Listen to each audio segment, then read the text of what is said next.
You're not shy. What you are is judgmental. You don't actually want contact with people, and you're making arrangements not to have it. And, hiding behind this title of the word shy is convenient for you because our society gives credence to it. Oh, I'm really quite shy.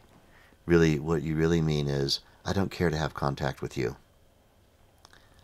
And so the real question we need to be asking is, how do we make our experience relevant socially? How do we make our experience relevant socially?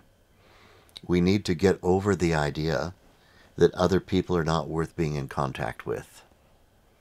This is what shyness actually is. I don't want to be in contact with anybody. And, I don't know how to make my experience relevant socially. And so I'm just going to avoid contact altogether. And we've invented this word shy to explain this decision we're making. To come out of that rather non-functional social problem, what we have to do is become more confident in ourselves. Practicing Vedic meditation twice a day should give us a greater and greater confidence of rightness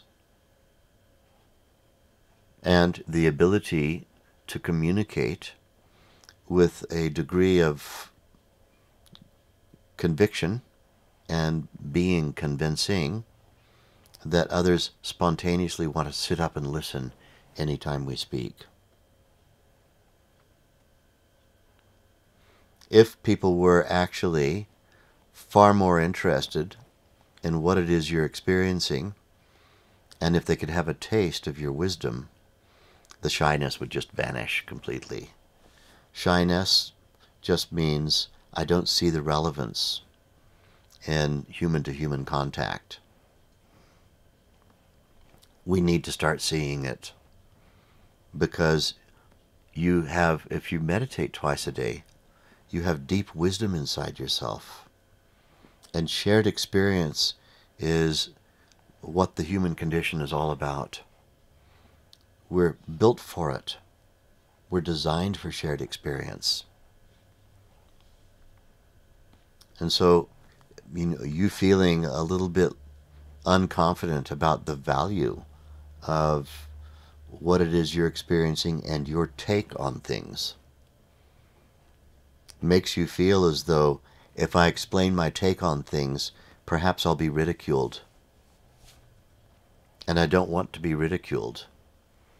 I want my take on things either to be honored, or I'd prefer not to give it at all. And right now, I can't really say that I'm inspiring anybody to feel too confident about my take on things.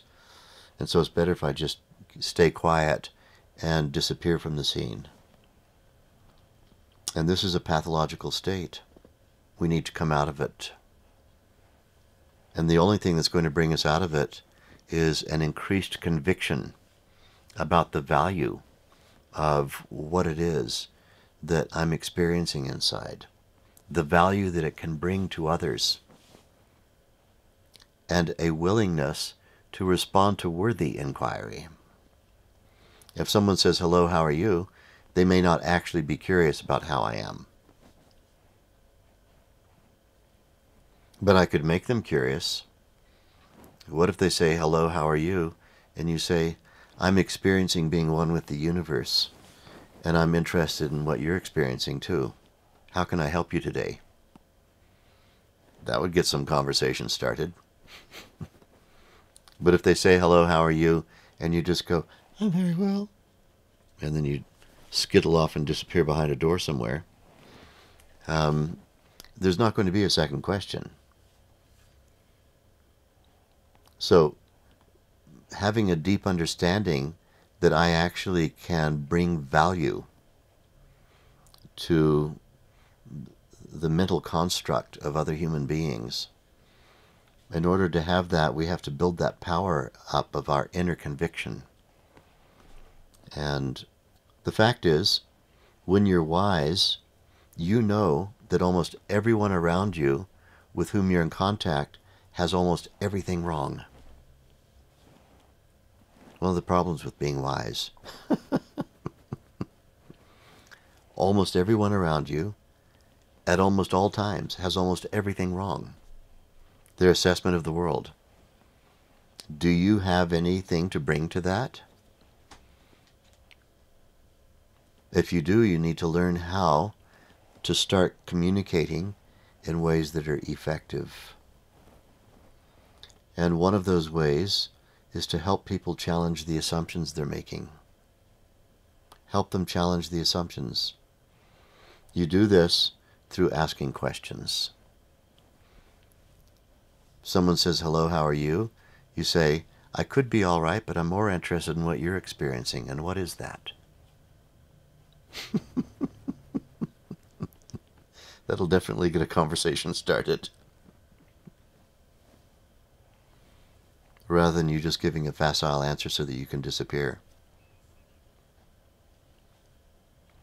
So like that, we need to come out of this so-called shyness, which is really a judgmentalism about the failure of others to inquire in any meaningful way about what we're experiencing. We need to inspire that worthy inquiry, but for that we need to build up a natural self-confidence about the knowledge that we have and the value it can bring to the world around us. And then that reticence and that being laconic will just naturally disappear.